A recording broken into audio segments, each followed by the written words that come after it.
Sudhagad education सोसायटीचे पूर्व प्राथमिक, प्राथमिक, माध्यमिक व उच्च माध्यमिक विद्यालय कळंबोली मराठी, हिंदी, इंग्रजी, उर्दू माध्यम यांच्या सौजन्याने शैक्षणिक व्हिडिओमध्ये आपलं सर्वांचं स्वागत आहे।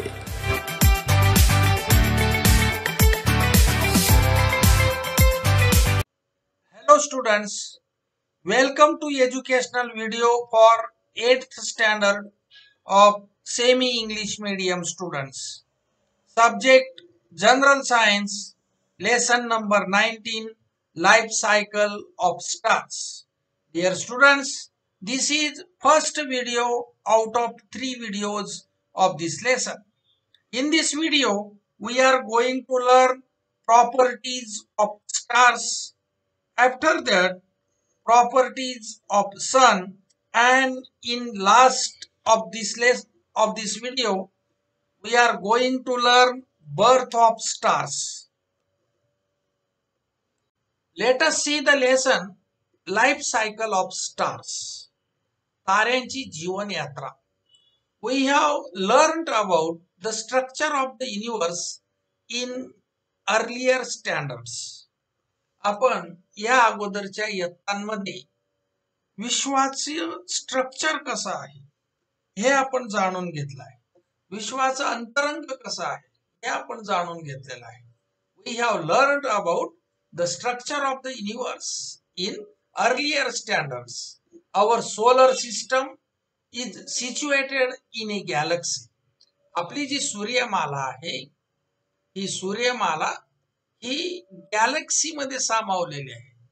गॅलेक्सी म्हणजे काय, आकाशगंगा किंवा दीर्घिका यांच्यामध्ये ती सामावलेली आहे। A galaxy is a collection of billions of stars, their planetary systems and interstellar clouds which are present in the empty spaces between stars. त्यांच्या ग्रहमालिका दीर्घिका ही अब्जावधी तारे। A galaxy is a collection of billions of stars. Billions of stars म्हणजे अब्जावधी तारे। म्हणजे गॅलेक्सी म्हणजे काय, तर billions of stars, their planetary systems, त्यांच्या ग्रहमालिका, and interstellar clouds which are present in the empty spaces between stars.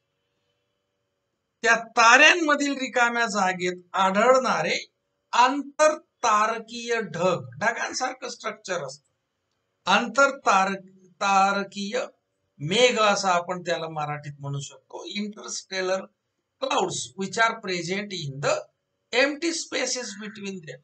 म्हणजे ताऱ्यांच्या मध्ये जी मोकळी जागा असते, जो स्पेस असतो, त्यांच्यामध्ये हे अशा प्रकारचे इंटरस्टेलर क्लाउड्स असतात, आंतरतारकीय मेघ असतात। The universe is made up of innumerable such galaxies. विश्व हे अशा असंख्य दीर्घिकांनी मिळून तयार झालेले आहे। The universe is made up of innumerable such galaxies. Galaxies are differ in structure and shape. तर गॅलेक्सीचे आकार आणि स्ट्रक्चर वेगवेगळ्या गॅलेक्सीचे वेगवेगळे असते। We can divide them into 3 types. गॅलेक्सीचे आपण 3 प्रकारात विभागणी करू शकतो, spiral, elliptical and irregular galaxies. पहिला प्रकार गॅलेक्सीचा स्पायरल, ती चक्राकार असते, इलिप्टिकल लंबगोलाकार किंवा इरेग्युलर गॅलेक्सीज अनियमित आकाराच्या दीर्घिका। अशा प्रकारे 3 प्रकारांमध्ये आपण गॅलेक्सीचं डिवायडेशन करू शकतो व क्लासिफिकेशन करू शकतो, वर्गीकरण करू शकतो। our galaxy is a spiral galaxy and is called the Milky Way and Mandakini. आपली पृथ्वी ज्या गॅलेक्सीत आहे ती कशी आहे, स्पायरल गॅलेक्सी आहे। आणि आपल्या गॅलेक्सीला पांढरा दुधी पट्टा मिल्की वे अँड मंदाकिनी किंवा मंदाकिनी असं म्हणतात। मंदाकिनी, आपल्या गॅलेक्सीचं नाव मंदाकिनी आहे। A spiral galaxy is shown in figure 9.1. Now look at this figure 19.1. Sorry, this figure, the number is 19.1 because lesson number 90, and this is the first picture of this lesson. So this is 19.1 figure. The figure shows a spiral galaxy. तर ह्या चित्रामध्ये, या 19.1 ह्या चित्रामध्ये spiral गॅलेक्सीचं चित्र दाखवलंय बघा. दुधी रंगाचं आपल्याला दिसतंय आणि कसे चक्राकार. Our solar system is situated in a similar galaxy. आपली जी सौर मालिका, आपली जी सूर्यमाला आहे ती अशाच प्रकारच्या गॅलेक्सी मध्ये स्थित झालेली आहे. Dear students, just we did learn information about the universe. How did we obtain all this information about the universe? विद्यार्थी मित्रांनो, आता जस्ट आपण युनिवर्सच्या संदर्भात काही माहिती मिळवली. ती आपण कशी मिळवली? If we look at the sky at night, we see only planets and stars. Then how did we get information about the other components of the universe? जर आपण रात्री आकाशाकडे पाहिलं तर आपल्याला काही ग्रह आणि तारे दिसतात. मग विश्वामधील इतर घटकांच्या संदर्भात आपल्याला माहिती कशी मिळाली? The answer to the question is telescope. या प्रश्नाचं उत्तर आहे टेलिस्कोप म्हणजे दुर्बीण. Several telescopes are placed on the surface of the earth while some others are kept aboard man-made satellite which are orbiting the earth in fixed orbit. काही दुर्बिणी पृथ्वीच्या पृष्ठभागावर ठेवलेल्या आहेत, तर काही दुर्बिणी मानव निर्मित उपग्रह जे पृथ्वीच्या भोवती विशिष्ट कक्षांमध्ये परिभ्रमण करतात त्यांच्यावर ठेवलेले आहेत. As the telescopes are situated above the Earth's atmosphere, they can observe astronomical objects more efficiently. आता हे जे टेलिस्कोप आहेत हे पृथ्वीच्या ऍटमॉस्फिअरच्या वरती सिच्युएट केल्यामुळे, लोकेट केल्यामुळे ते खगोलीय वस्तूंचं जास्त प्रभावीपणाने निरीक्षण करू शकतात. Astronomers study the observations made by all these telescopes to obtain detailed information about the universe. दुर्बिणीतून केलेल्या निरीक्षणांचा अभ्यास करून खगोलशास्त्रज्ञ विश्वाबद्दल सखोल माहिती हे मिळवत असतात. Astronomers study the observations made by all these telescopes to obtain detailed information about the universe. We are going to learn about all these in higher standards. Here, let us learn about the properties of stars and their life cycles.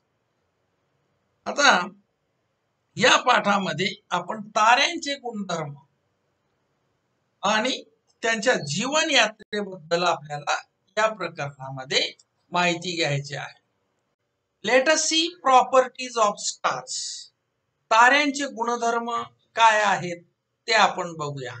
At night we can see about 4000 stars with our naked eyes. रात्री आकाशात आपण सुमारे 4000 तारे आपल्या डोळ्यांनी पाहू शकतो. Sun is an ordinary stars. Sun is an ordinary star among them. The reason to call Sun an ordinary star is that even though it appears to be larger than all other stars in the sky because of its being nearest to us, there are billions of stars which have higher or lower mass, size and temperature than those of the Sun. सूर्य हा त्यातील एक सामान्य तारा आहे. आता सूर्याला सामान्य म्हणण्याचं कारण असं आहे की तो आपल्यापासून सगळ्यात निकट जवळ त्याच्यापासूनचा आपलं अंतर सगळ्यात कमी असल्यामुळे जरी आकाशातील इतर ताऱ्यांपेक्षा तो खूप मोठा दिसत असला तरी वस्तुतः त्याच्यापेक्षा कमी किंवा अधिक वस्तुमान, आकारमान व तापमान असलेले अब्जावधी तारे अवकाशात आहेत. Stars are gigantic spheres of hot gas.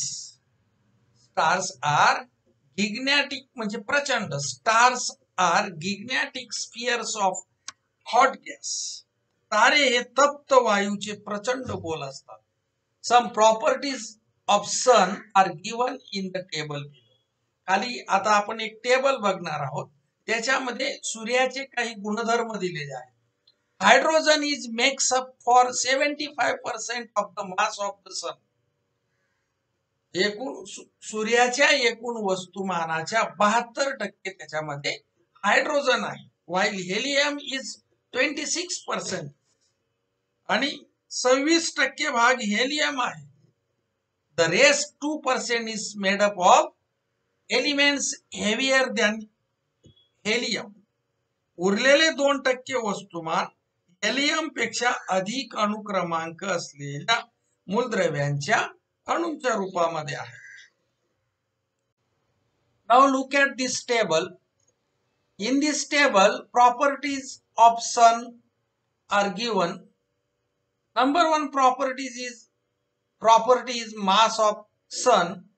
Mass of sun is 2 multiplied by 10 raised to 30 kilogram. सूर्याचं वस्तुमान 2 गुणिले 10⁻³ किलोग्रॅम एवढं असतं. Radius of sun is 6,95,700 kilometer. सूर्याची त्रिज्या 6,95,700 किलोमीटर एवढी आहे. Surface temperature of sun. सूर्याच्या पृष्ठभागाचं तापमान 5,800 केल्विन एवढं आहे. The surface temperature of sun is 5,800 kelvin. Temperature at the centre. सूर्याच्या केंद्राचं तापमान 1.5 गुणिले 10⁷ केल्विन एवढा आहे. Temperature at the centre is 1.5 multiplied by 10 raised to 7 Kelvin and age of sun is 4.5 multiplied by 10 raised to 9 year. These are the properties of the sun. The mass of the sun is about 3.3 lakh times that of the earth and its radius is 100 times that of the earth. सूर्याचे वस्तुमान पृथ्वीच्या वस्तुमानाच्या सुमारे 3.3 लक्ष पट आहे व त्याची त्रिज्या पृथ्वीच्या त्रिज्येच्या 100 पट आहे. Other stars have masses between 1/10 that of the sun and 100 times that of the sun. तर काही जे तारे आहेत तर इतर ताऱ्यांचं वस्तुमान सूर्याच्या वस्तुमानाच्या 1.0 पट पासून 100 पट पर्यंत असू शकतं. 1/10 म्हणजे काय? Mass of sun upon 10. ते सूर्याच्या वस्तुमानाला 10ने भागायचं म्हणजे 10व्या भागापासून सूर्याच्या वस्तुमानाच्या 10व्या भागापासून सूर्याच्या वस्तुमानाच्या 100 पट एवढ्यापर्यंत इतर ताऱ्यांचं वस्तुमान असतं. And their radii can between 1/10 to 1000 times of the radius of the sun. आणि त्यांची जी त्रिज्या आहे म्हणजे कोणाची? इतर ताऱ्यांची त्रिज्या सूर्याच्या त्रिज्येहून 1/10 म्हणजे सूर्याच्या त्रिज्येच्या 10व्या भागापासून ते 1000 पटापर्यंत असू शकते. Figure is 19.2. या फिगर मध्ये दाखवलंय बघा, थोडीशी तुलना दाखवलेली. सूर्य हा एक व्हाईट डॉर्फ स्टार दाखवलेला आहे, हा सुपर जायंट स्टार दाखवलाय आणि हा रेड जायंट स्टार दाखवलेला आहे. आता याच्या आकारावरून, आकृतीमधल्या आकारावरून आपल्याला थोडी कल्पना येते. A comparison of sizes of different stars, विविध ताऱ्यांच्या आकाराची तुलना आपल्याला या आकृतीच्या साहाय्याने करता येईल. Then do you know the masses of other stars are measured with respect to the mass of the sun. इतर ताऱ्यांचे वस्तुमान मोजताना ते सूर्याच्या सापेक्ष मोजलं जातं. This means that the mass of the sun written as mass of the sun. आता mass of the sun म्हणजे सूर्याचं वस्तुमान या पद्धतीने लिहितात. कॅपिटल एम त्याच्या बेसला सन असा शब्द लिहितात. Mass of the sun is used as the unit of the mass. म्हणजे सूर्याचं वस्तुमान हे एकक आहे आणि ते या अशा पद्धतीने लिहितात. Mass of the sun. The age of the sun and other stars, which is the time elapsed after their formation, can be between a few million years to a few billion years. सूर्याचे आणि इतर ताऱ्यांचे वय म्हणजेच त्यांच्या निर्मितीनंतर गेलेला काळ, टाइम इलॅप्स्ड म्हणजे काय, गेलेला काळ, which is the time elapsed after their formation, त्यांच्या निर्मितीनंतर गेलेला काळ हा काही दशलक्ष ते अब्जावधी वर्षांच्या एवढा असतो. Can be few million years to few billion years. Million म्हणजे दशलक्ष आणि बिलियन म्हणजे काय, अब्जावधी. एवढ्या वर्षाचा प्रचंड असा हा काळ आहे. If the properties of the sun had changed in its lifetime, it would have caused change in the properties of the earth and in the life on the earth. या अवधीमध्ये जर सूर्याच्या गुणधर्मांमध्ये बदल झाला असता तर त्यामुळे पृथ्वीच्या गुणधर्मांमध्ये सुद्धा बदल झाला असता आणि पृथ्वीवर जी जीवसृष्टी आहे तिच्यात सुद्धा बदल झाला असता. Detailed studies of the properties of the earth have led scientists to conclude that the properties of the sun have remained unchanged over its lifetime, that is past 4.5 billion years. आणि पृथ्वीच्या गुणधर्मांचा सखोल अभ्यास करून शास्त्रज्ञांनी असा निष्कर्ष काढला आहे की सूर्याचे गुणधर्म त्याच्या जीवन काळामध्ये गेली 4.5 अब्ज वर्ष बदललेले नाहीत. According to the studies made by astronomers, these properties will slowly change in further after 4.5 billion years. ते खगोलशास्त्रज्ञांच्या विश्लेषणानुसार हे गुणधर्म पुढील 4.5 अब्ज वर्षांनी हळूहळू बदलतील. Now we learn about birth of stars. ताऱ्यांची निर्मिती. Now look at this picture. This picture is of interstellar clouds and this picture is taken by Hubble Space Telescope. हे चित्र इंटरस्टेलर क्लाउड्सचं आहे. त्यांना मराठीत आंतरतारकीय मेघ असं म्हणतात. आंतरतारकीय मेघ, ताऱ्यांच्या मध्ये असणारे ढग. आता हे जे ढगांसारखे चित्र आपल्याला दिसत आहेत ते काय आहेत, इंटरस्टेलर क्लाउड्स आहेत. तर हबल दुर्बिणीने घेतलेलं हे चित्र आहे. Huge clouds of gas and dust are present in the empty spaces between stars and Galaxy.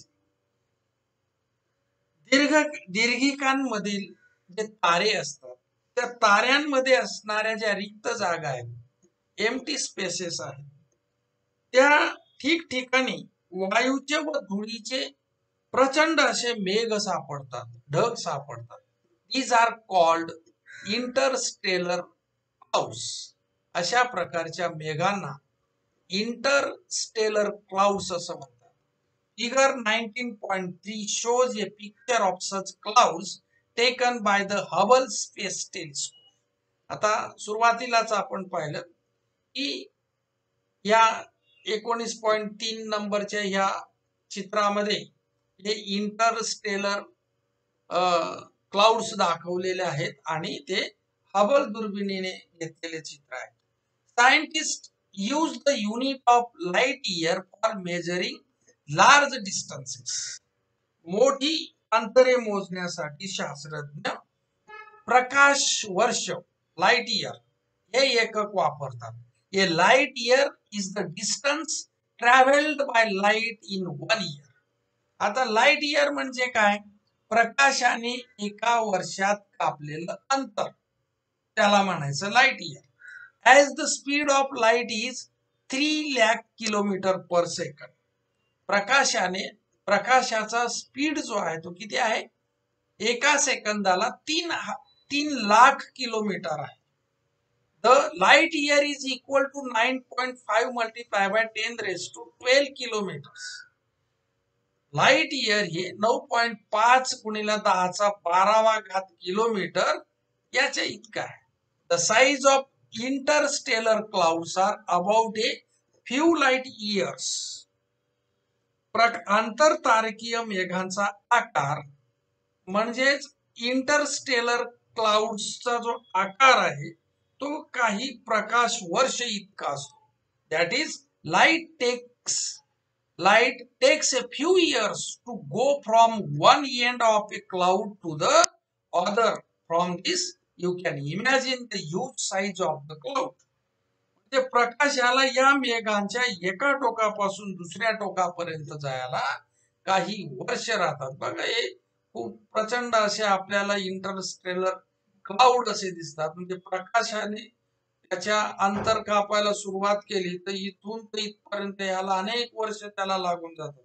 त्याच्यावरून हा किती मोठा प्रचंड अशा प्रकारची या क्लाउडची साईज आहे हे आपल्याला लक्षात येईल. म्हणजे प्रकाशाला एका टोकाकडून दुसऱ्या टोकापर्यंत जाण्यास काही वर्ष लागतात. यावरून आपल्याला मेघांच्या प्रचंड आकाराची कल्पना येते. Due to some disturbance, these clouds start contracting. These clouds means these interstellar clouds. काही विक्षोभांमुळे या क्लाउडचं कॉन्ट्रॅक्शन चालू होतं. म्हणजे हे आकुंचन पाहायला सुरुवात होते. Because of the contraction their density starts increasing and their temperature also starts to increase and a dense sphere of hot gas is formed from the cloud. आता ह्या क्लाउड्सचं कॉन्ट्रॅक्शन झाल्यामुळे याची डेन्सिटी वाढते साहजिकच आणि टेम्परेचर सुद्धा वाढतं आणि याच्यामुळे एक तप्त वायूचा म्हणजे या क्लाउड्स पासून एक तप्त वायूचा गोळा तयार होतो. And their temperature also starts to increase and a dense sphere of hot gas is formed the cloud. Once the temperature and density at the center of sphere increase sufficiently, एकदा का या सेंटरची डेन्सिटी पूर्णपणे वाढली किंवा घनता पुरेसे वाढली तर काय होतं? Nuclear energy generation starts there आणि त्या ठिकाणी मग न्यूक्लियर एनर्जी जनरेट व्हायला सुरुवात होते. म्हणजे त्याच्या केंद्रातील तापमान व घनता पुरेसे वाढल्यानंतर तेथे अणु ऊर्जा निर्मितीला सुरुवात होते. Energy generated through the fusion of atomic nuclear. जे अणुकेंद्रकांच्या युतीने किंवा एकत्रीकरणामुळे निर्माण झालेली ऊर्जा म्हणजे ही अशा प्रकारे तिला अणु ऊर्जा असं आपण म्हणतो. Because of this energy generation, या एनर्जी जनरेशन मुळे काय होतं? The gas sphere becomes self luminous and a star is form और we can say that a star is born. आता म्हणून या एनर्जी जनरेशन मुळे हा जो वायूचा गोळा आहे तो सेल्फ ल्युमिनस होतो, जे स्वयंप्रकाशित होतो. म्हणजेच या प्रक्रियेतून एक तारा निर्माण होतो किंवा एका तारेचा जन्म होतो असं आपण म्हणू शकतो. In the sun this energy is generated by the fusion of hydrogen nuclei to form helium nuclei. सूर्यात ही ऊर्जा हायड्रोजनच्या केंद्रकांचं एकत्रीकरण होऊन हेलियमचं केंद्र तयार होतं आणि या प्रक्रियेतून सूर्यामध्ये ऊर्जा निर्माण होते. This means that the hydrogen at the centre of the star acts as a fuel and energy is generated by the burning of this fuel. म्हणजेच सूर्याच्या केंद्र भागामधला जो हायड्रोजन आहे तो या ठिकाणी इंधनाचं कार्य करतो. Now look at this picture. This picture is of a large cluster of stars. एक विशाल तारका समूहाचं हे चित्र आहे. Most of these stars have formed from a single interstellar cloud. आता यातील बहुतेक तारे हे एकाच आंतरतारकीय मेघापासून तयार झालेले, एकाच इंटरस्टेलर क्लाउड पासून तयार झालेले आहेत. More than one star can be produced by the contraction of a huge interstellar cloud. एका विशाल आंतरतारकीय मेघांच्या आकुंचनातून एकाच वेळेस अनेक तारेही निर्माण होऊ शकतात. Figure 19.4 shows a cluster of thousands of stars. आता ह्या आकृतीमध्ये ताऱ्यांच्या एका समूहाचं चित्र दाखवलेलं आहे. Most of these stars have formed from a single gigantic interstellar cloud. यातील बहुतेक तारे एकाच प्रचंड आंतरतारकीय मेघातून निर्माण झालेले आहेत. Now do you know light takes about 1 second to reach us from the moon while it takes 8 minutes to reach us from the sun. प्रकाशाला चंद्रापासून आपल्यापर्यंत येण्यास 1 सेकंद लागतो, तर सूर्यापासून येण्यास 8 मिनिटे लागतात. It takes 4.2 years to reach us from the star Alpha Centaurus, which is the star closest to the sun. तर सूर्यापासून सर्वात जवळ असलेला अल्फा सेंटॉरिस या ताऱ्यापासून आपल्यापर्यंत प्रकाशास येण्यास 4.2 वर्ष लागतात. Now do you no when the gas sphere contracts its temperature increases. वायुगोल आकुंचित झाल्यास वायूचं तापमान वाढतं. When a gas sphere contracts its temperature increases. This happens because of the transformation of its gravitational potential energy into heat energy. हे का घडतं, असं तापमान का वाढतं? गुरुत्वीय स्थितीचं ऊर्जेचे उष्णतेत रूपांतर झाल्यामुळे अशा प्रकारची घटना घडते. So students, this is enough for this video. Remaining part of the lesson we will learn in our next video. Thank you.